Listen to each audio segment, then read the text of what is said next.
Audio means everything. It is the simplest and biggest separator between small and large content creators. Audio quality hits the viewers instantly, like a wall, telling them exactly how high budget, how professional this video is about to be.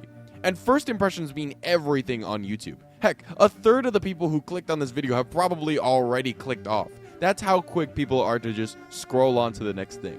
Every YouTuber has a fixed audio strategy, a style of conveying their voice that establishes the tone, creates familiarity, and encourages viewers to stay.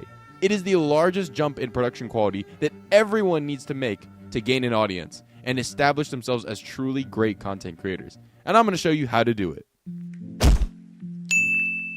Recording speech is about two things, clarity and pace, both important. We're going to go through how every type of YouTuber specializes their audio, from vloggers to commentary channels to ASMR. It's all about tone. iShowSpeed is energetic and frantic, and thus will use more outdoor, authentic audio, whereas Legal gives off professionalism. He would never record a video outside. Here's how they do it. Let's start with Speed.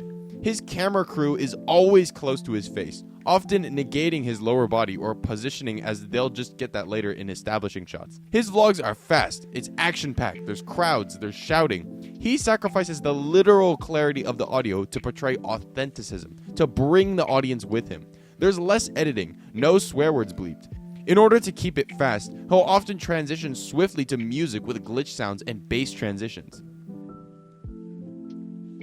This keeps things fast by cutting out the fat of the video and replacing it with montages.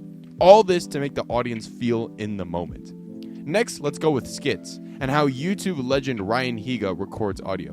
When directing a skit, Ryan Higa will have the camera get much closer to a character when they actually have a line, whereas action shots where they're moving will be wider but have less lines. In his before and after commentary, his mic is next to his monitor, so you can hear a little more space between you and his voice. Don't even judge me how stupid I looked, because you probably look just as stupid, but more handsome. He'll often have characters positioned at 3/4 angles so that they're really talking right into a mic without you noticing.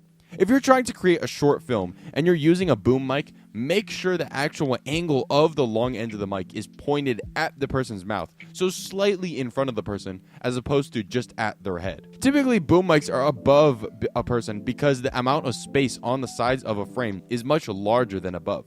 However, if you're filming a short and don't want to make the mic visible, put it outside the frame to the left, aimed at you, and you can have more animated body movements without seeing the mic. But a lot of creators just think that once you get a good mic, that's the start and end of it. But it's not. Atmosphere is everything. Listen to the echoiness of a Schaefer Ellis video versus the crispiness and conciseness of a CinemaSins video.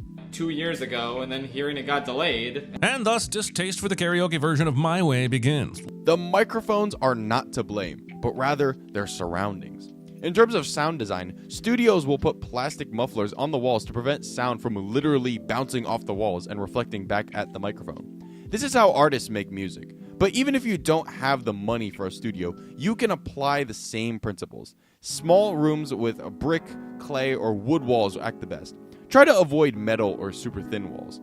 When actually announcing your voice, posture and throat clarity matter. Drink some water. Feel the air flowing through your chest. Sit up straight. Speak with authority, but with the appropriate speed to fit your tone. The pace of speech depends on the tone trying to be established. You'll notice that ASMR channels, for example, never appear to be in a hurry in their explanation. If you're trying to inform an audience, whether it be news or, I don't know, maybe an animated tutorial of some kind, project your voice. Be confident. Attack the microphone. Be on the offensive. The general rule of thumb is the more loud and expressive your speech is, the more you can afford to be away from the microphone. Whereas the more intimate you want the speech to be closer to the microphone. This explores equipment. Let's explore how ASMR is made. One thing I wanted to highlight is that there's this thing on top of the microphone called a muffler. It's this thing. Basically, it removes the wind from your voice. Here's what it sounds like without the muffler. See the difference? Now, obviously, you're going to use this. But if you want a really detailed sound, like for ASMR channels, you need a special type that's thinner and allows for more flow. This is because ASMR channels get so close to the microphone to get that iconic whispery voice. So keep that in mind. So if you're thinking about starting commentary, a podcast, music, short films, please, anything, whatever it is, please invest in your microphone. It is worth it. A good mic makes the difference. Right now, I'm using a Shure MV7. It does the job well. You can probably find one on eBay for like $150. It is worth the time and money, trust me. And then there's pace. It coincides with tone.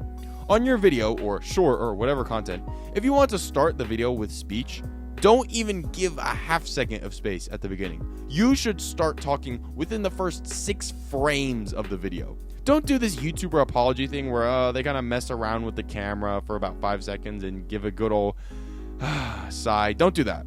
Your viewer's time is not to be wasted. Let's start this KSI video and see how long it takes for him to say his first word. Yo, what's up? It's your boy. 2 frames. That's 8% of a second. That's less than 1/10 of a second. If the subject of the speech is about yourself, like you want to make it personal, it's quite typical to not put music and allow for breaths to be audible. Joe Rogan applies this on his podcast. You'll never hear any background music, and you'll notice how closely he hunches towards the microphone. He only backs up if he's laughing or showing some crazy emotion. It allows for a more intimate feel between the audience and commentator.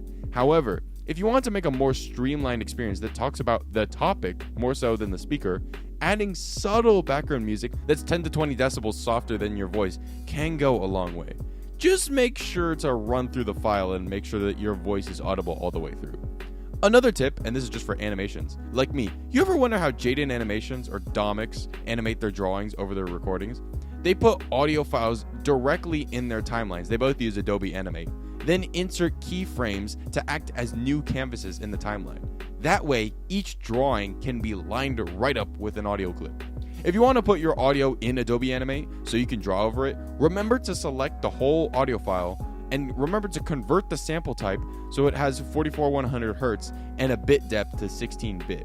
This is because some programs don't let you upload super high bit audio to their program's timeline. So when you use the program, just use that lower bit audio. But then when you make the final edit of the video, you can use a higher bit audio. And that's the ultimate guide on recording audio for content. So to recap, speak with clarity, understand your pace and proximity, invest in a good mic, and be careful of outside elements. Thank you for watching. Like and subscribe, and bye!